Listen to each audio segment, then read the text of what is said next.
Hi. మీ పేరండి? నా పేరు రాజమ్మ. అంటే ఇప్పుడు ఆపరేషన్ సింధూర అంటే ఏంటి? ఆపరేషన్ సింధూర్ అని మన భారతదేశం ఎందుకు పెట్టిందంటే, మన నరేంద్ర మోడీ గారు మొన్న జరిగినటువంటి ఉగ్రదాడిలో 26 మంది ఆడపడుచుల 26 ఆడపడుచుల సింధూరాన్ని తుడిచేశారు పాకిస్తానీ ఉగ్రవాద నా కొడుకులు. కాబట్టే ఆడబిడ్డల పేరు మీద ఆపరేషన్ సింధూర్ అని పెట్టి దాడికి వెళ్ళారు మన వాళ్ళు. ఖచ్చితంగా సక్సెస్ చేసుకుని ఈవేళ విజయ గర్వంతో ఆడబిడ్డల ఇప్పటి వరకు చాలా ఆందోళనలో ఏంటి ఇలా జరుగుతుందని ఆందోళనలో ఉన్న వాళ్ళకి కొంచెం ధైర్యం వచ్చింది. అది కూడా ఆడబిడ్డలతోనే ప్లాన్ చేసి ఆ 100 మంది ఉగ్రవాదులు చంపిన సంఘటన నిజంగా ప్రపంచ చరిత్రలో ఒక ఆడబిడ్డల సారథ్యంలో ఒక ఆడబిడ్డలుగా కడుపు కోతకి ప్రతీకగా తీసుకున్నటువంటి ఈ నిర్ణయం గొప్ప నిర్ణయం. దేశాలు కూడా హర్షిస్తున్నాయి. ఖచ్చితంగా ఉగ్రవాదం అనేది అణగొట్టేయాలి. ఉగ్రవాదం అనేవాడిని భూమి మీద లేకుండా చేసేయాలి ఖచ్చితంగా. ఇప్పుడు మన దేశం ముస్లిమ్సే కాదు, అలాగే హిందువులే కాదు, క్రైస్తవులే కాదు, పూర్తిగా మెజారిటీగా మన మోడీ గారు సపోర్ట్ చేస్తున్నారంటే అక్కడ జరుగుతున్నటువంటి అన్యాయం. గత 75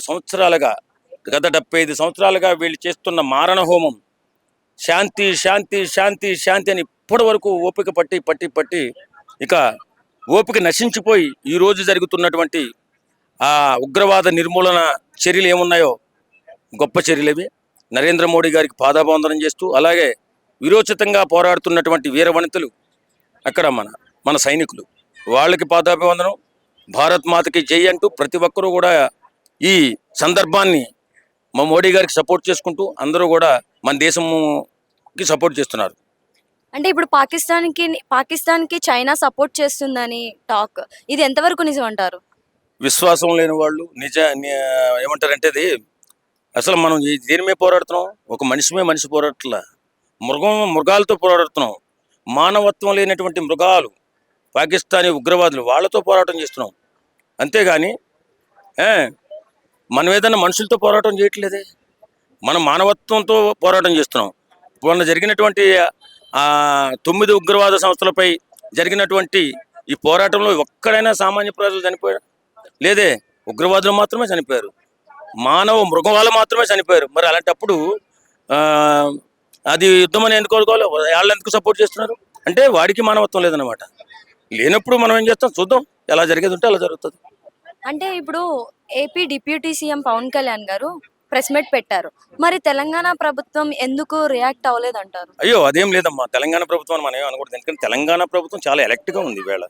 అది కాంగ్రెస్ ప్రభుత్వం. నేను కూడా జనసేన పార్టీ అభిమానిని. తెలంగాణ ప్రభుత్వం చాలా ఎలక్ట్గా ఉంది, చాలా సూచనలు చేస్తుంది. తప్పనిసరిగా ఇప్పుడు హైదరాబాద్లో చాలా ఎలక్ట్ ప్రకటించింది. అందరూ కూడా స్వీయ సంరక్షణ పాటించాలని చెప్పి మన ముఖ్యమంత్రి గారు కూడా అందరికీ చెప్తున్నారు, జాగ్రత్తగా ఉండాలని చెప్తున్నారు.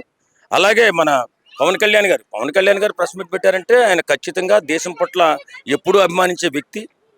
అలాంటి వ్యక్తి, ఎప్పుడూ దేశాన్ని క్షేమాన్ని కోరుకునే వ్యక్తి.